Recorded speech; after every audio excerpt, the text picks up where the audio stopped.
1. You will hear a woman asking a shop assistant about DVD players. You now have 30 seconds to read questions 1 to 4.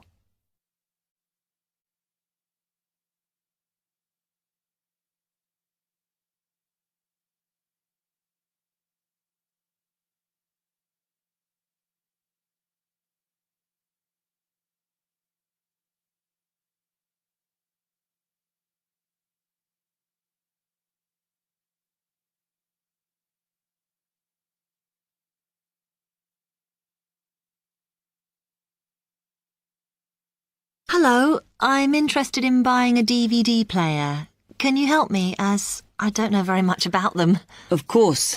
We sell quite a range.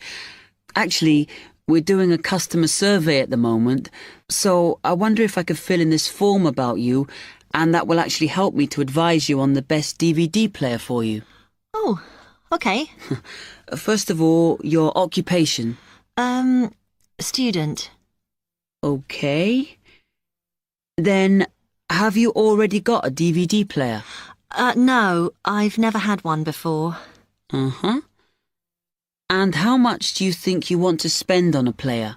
I'm not sure, really, but I have got a budget. My friend said I should allow about £100, but I can't afford over £85, so that's what I'm working on. Mm-hmm. And do you watch DVDs very often? Depends what you mean by often. I don't know what the norm is. Is it about 2 a week? I suppose I watch 3 a month. That's enough for me. Yes. What sort of films do you like watching then? Action movies? Not really. Oh. My boyfriend always insists we watch science fiction movies, but I prefer thrillers. Something to get your teeth into. Okay, just one more. Do you watch other DVDs? Ones that are not films, like music or something? Not much, because I don't want to spend the money on something I can watch on TV, but I occasionally rent out comedy programs, and I fight with my boyfriend over all the sports DVDs he watches. You now have 30 seconds to read questions 5 to 10.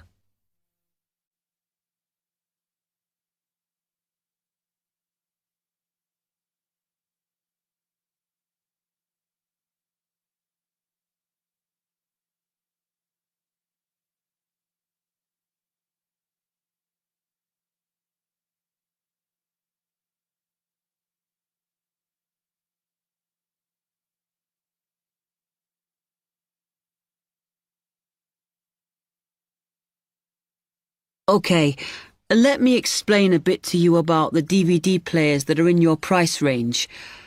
First, there's the DB30, which has only got basic features, but it is a bargain at £69.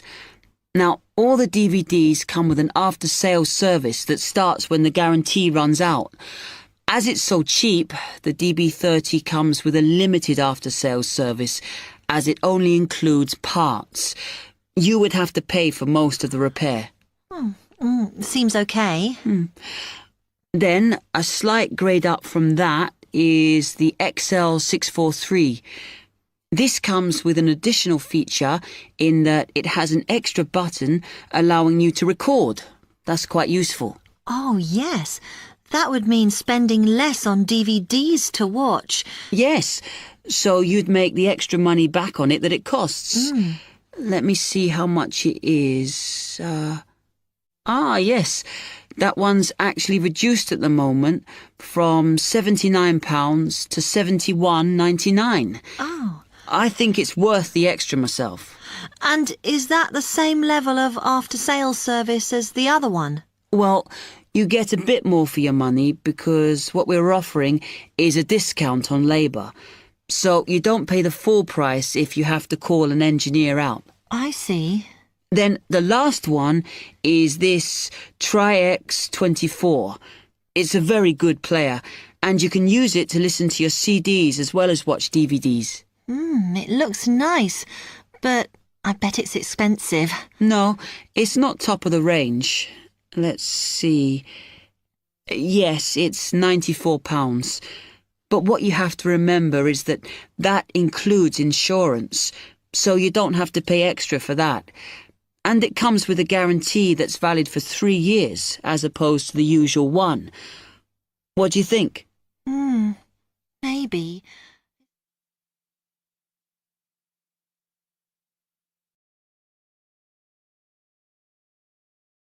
That is the end of part 1.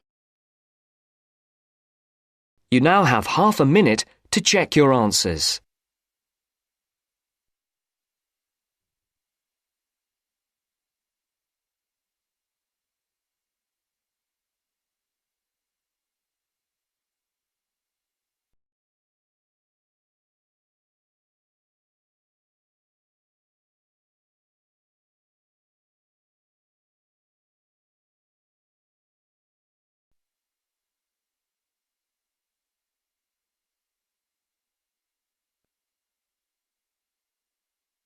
Now turns to part 2. Part 2. Zoe goes to talk to her academic advisor. First, look at questions 11 to 14.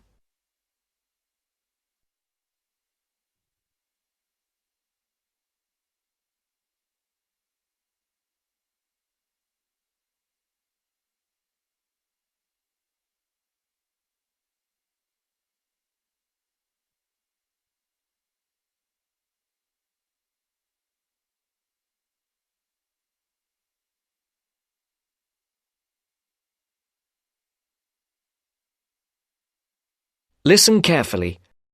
How are you getting on, Zoe? Feeling at home yet? Well, more or less. There are still some things I need to buy, and I haven't found my way to all the facilities yet, but I really love the campus, and I've already made a few friends. Fantastic. Now let's see what we can do to get your studies off to the right start too. You're on the foundation course, so you can take up to 8 modules. What we advise is that you take 4 modules in the first semester and, assuming everything goes well, 4 in the second. Have you decided which you want to take in this semester? I haven't made my mind up yet. I can't decide whether to take Principles of Marketing or Introduction to International Trade. Well, that depends on your career goal. You're planning to work in the biotechnology sector, aren't you? Well, that's my present thinking, but I guess I might change my mind. Right, well, marketing is a broad general subject that you will find really useful in a number of careers. International trade, on the other hand, is more specific. That's fine if you're sure it's the sort of work you want to do. A lot of students start off thinking about that option because it seems glamorous, but marketing can also be an exciting career, and there's a wide choice of jobs. Maybe you ought to wait until your career ideas are a bit more definite before you go down that road. Yes, I see. I could take International Trade next year, couldn't I? Sure. You could do international finance as well. So, in your first semester, you've got Principles of Marketing, Introduction to Economics, Banking and Finance, and let's see, Principles of Financial Accounting. How do you feel about that as a package? It's okay, I think. Before the broadcast continues, look at questions 15 to 20.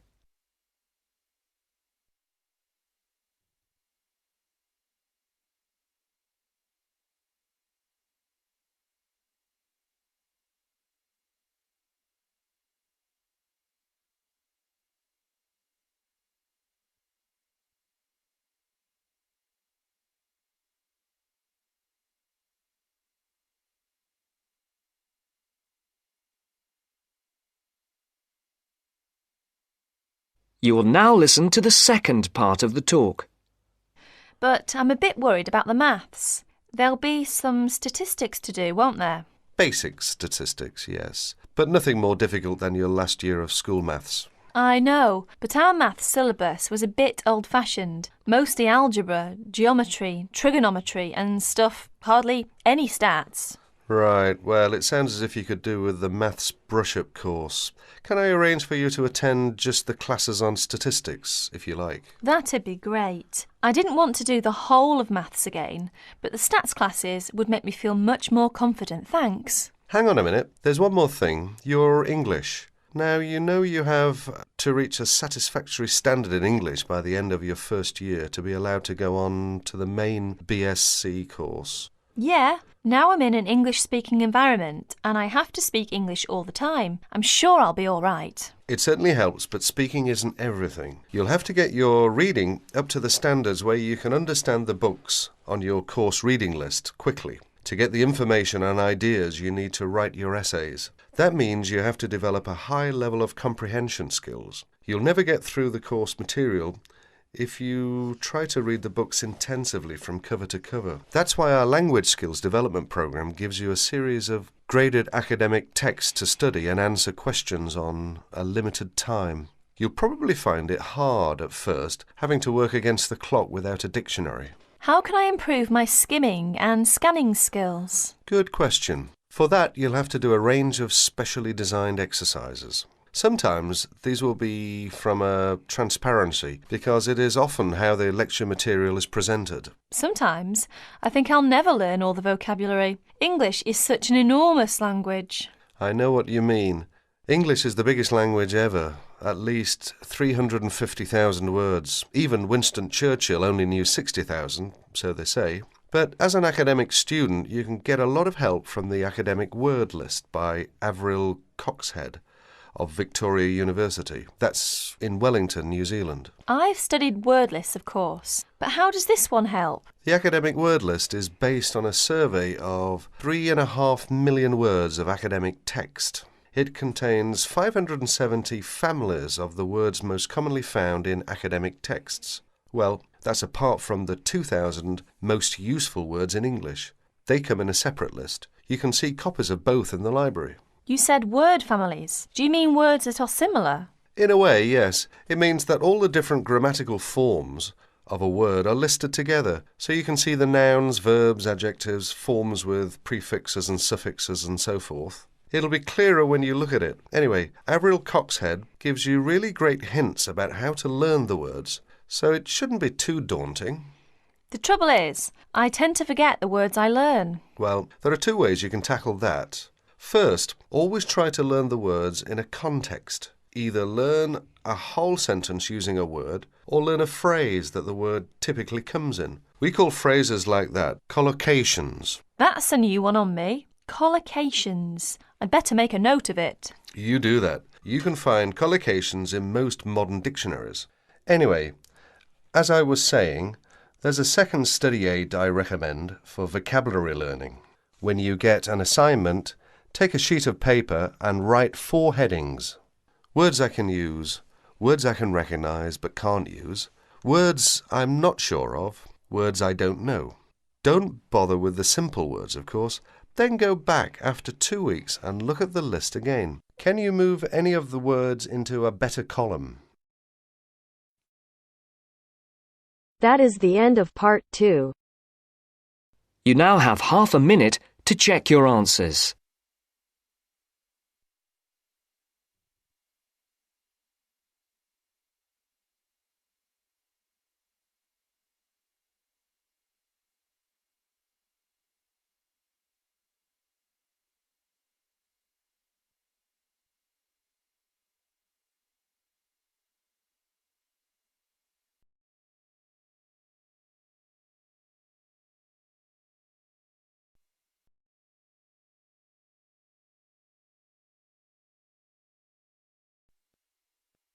Now turns to part 3. Part 3. You will hear a student, Penny, talking to 2 friends, Ray and Louise, about a television competition Ray has entered called Travel Documentary. Before you hear the conversation, you have some time to look at questions 21 to 26.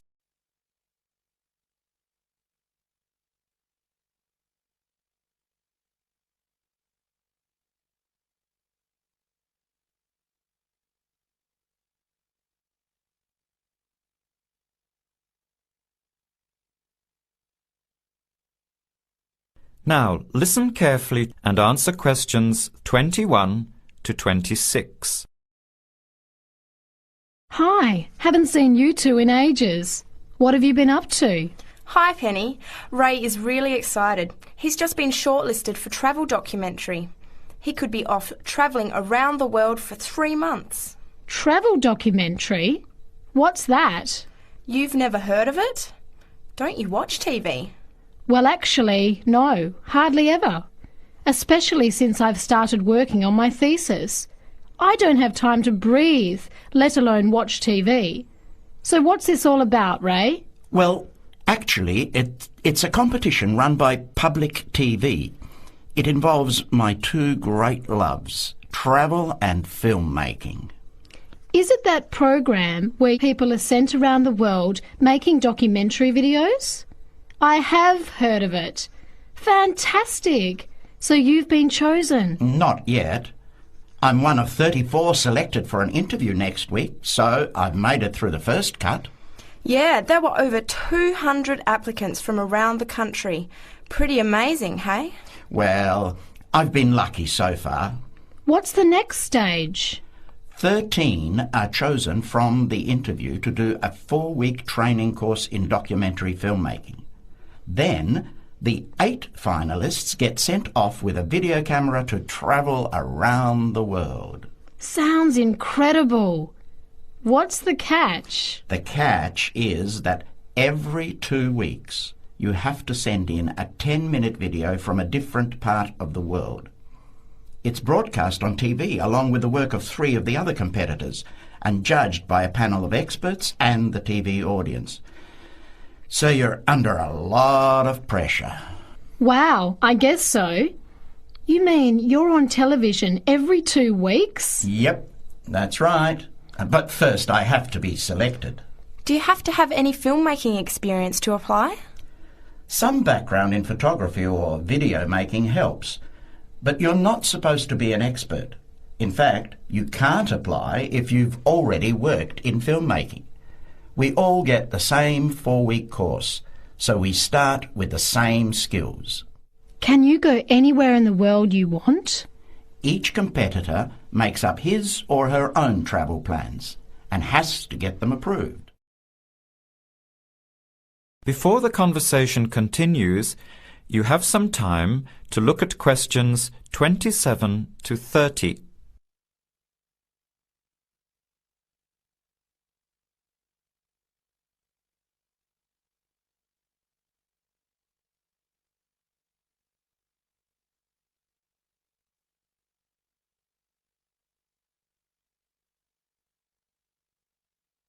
Now, as the conversation continues, answer questions 27 to 30.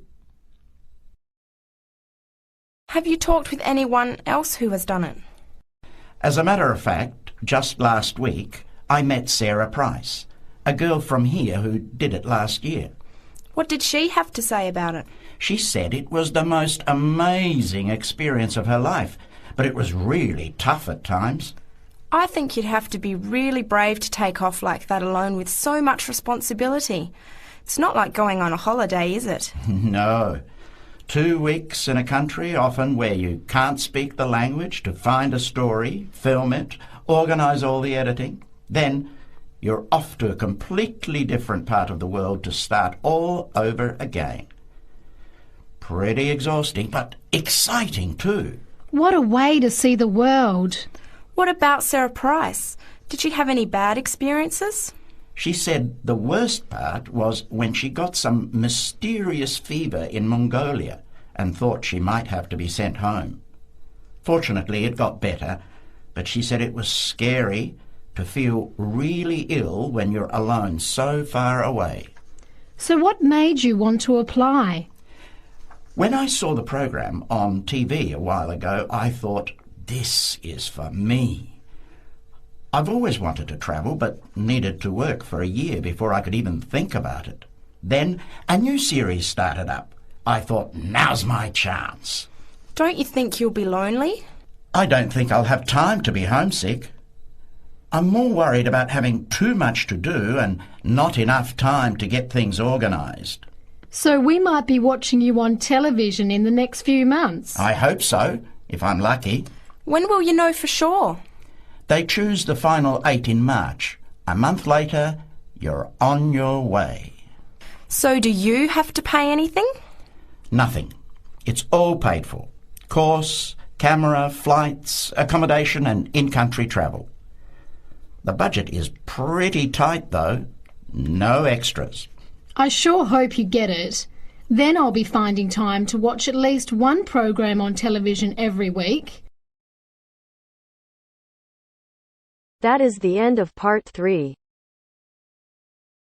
You now have half a minute to check your answers.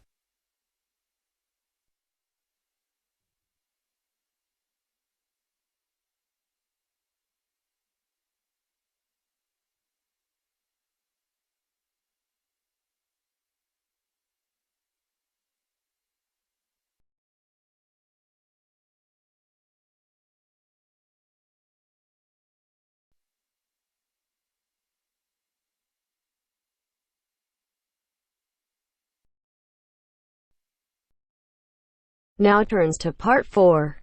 Part 4. You will hear a talk about the pitfalls and pleasures of being a postgraduate student. Look at questions 32 to 37.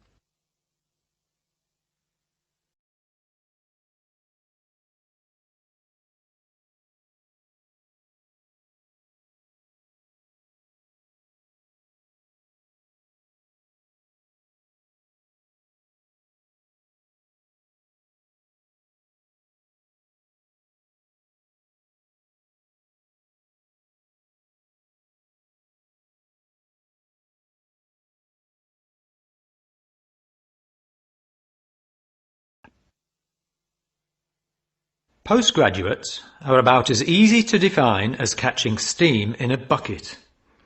Courses can be vocational, for training, as research, as a preparation for research, or a combination of these.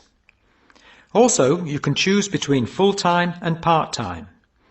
Increasingly, the approach to postgraduate study is becoming modular. The vast majority of postgraduates are doing short, taught courses, many of which provide specific vocational training. Indeed, there has been a 400% increase in postgraduate numbers in Britain over the past 20 years. Current figures stand at just under 400,000. People undertake postgraduate study for many reasons. These may be academic, intellectual challenge, development of knowledge; vocational, training for a specific career goal; or only vague, drifting into further study. It is essential that you determine the reasons you want to become a postgraduate. If you have clear goals and reasons for studying, this will enhance your learning experience and help you to remain focused and motivated throughout your course. Where you study should be based on much more than the course you want to do. For some courses, you're likely to be there for several years, and it is important that you are happy living there.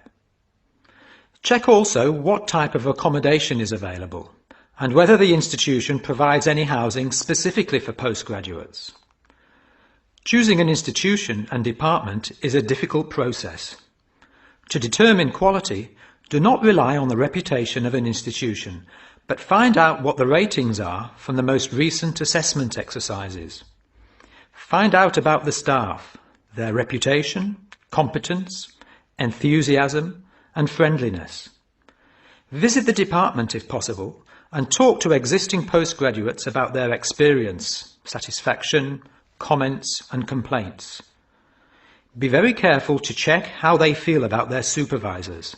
Also, check what facilities are available, both at an institutional level, for example libraries, laboratory and computing facilities, and in the department, for example study room, desk, photocopying, secretarial support, etc. Everyone will have their own priorities here. I am always anxious to check the computer support available and regard it as slightly more important than library access. Your working environment and the support available to you plays an essential part in making your work as a postgraduate a positive experience. Life as a postgraduate can be very different to your other experiences of education. Things that can distinguish your experience are the level of study, independence of working, intensity of the course, the demands on your time, and often the fact that you're older than the majority of students. These factors can contribute to making you feel isolated. However, there are several ways you can make sure that this is either short-lived or does not happen at all. Many student unions have postgraduate societies that organise social events and may also provide representation for postgraduates to both the student union and the institution. Departments can also help to create a sense of identity and community, and often have discussion groups available. Don't be afraid to talk to staff about any difficulties you might be having.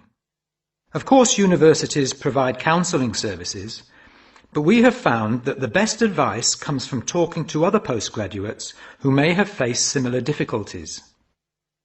Look at questions 38 to 40.